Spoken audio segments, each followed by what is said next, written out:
Hello po mga ka-OFW sa Bahrain Vlog dyan. Ang oras po dito sa Bahrain is 7 o'clock po ng gabi at kaka-out ko lang po galing sa aking trabaho at bumisita nga ang aking pamangkin.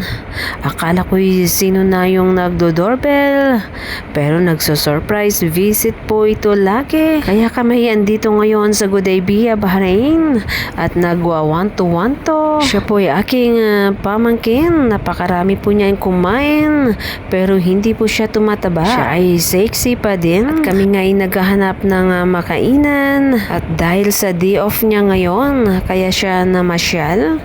Dahil paminsan-minsan lang din kami magkita-kits. Dahil busy din po siya sa kanyang trabaho. At lagi na din gabi ang kanyang uwi. Maraming salamat nga po pala sa inyong lahat. Thank you so much po sa pag-subscribe ng aking YouTube channel. At syempre sa pag-play ng aking mga videos.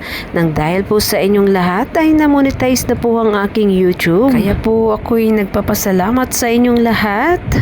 Sa mga nag-subscribe at sa mga hindi pa po nakasubscribe, subscribe naman po ng aking YouTube channel, ang OFW sa Bahrain Vlog. At andito nga kami sa Gudaybiyah na area. Sa Gudaybiyah po ay may pinakamaraming Filipino. Kaliwat kanan po, halos Filipino ang iyong makakasalubong. Parang nasa Maynila ka lang. Dito po na area ay may maraming Filipino restaurant.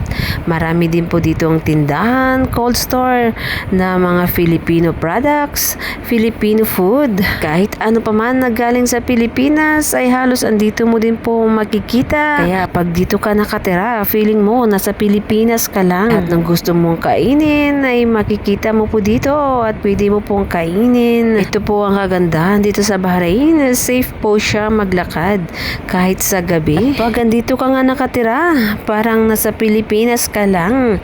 Napaka-crowded nga lang po dito. At ito na nga, papasok na kami sa isang Filipino restaurant na pagmamayari din ng isang Filipino. Kaya guys, kain po muna kami dahil sa sobrang gutom na din.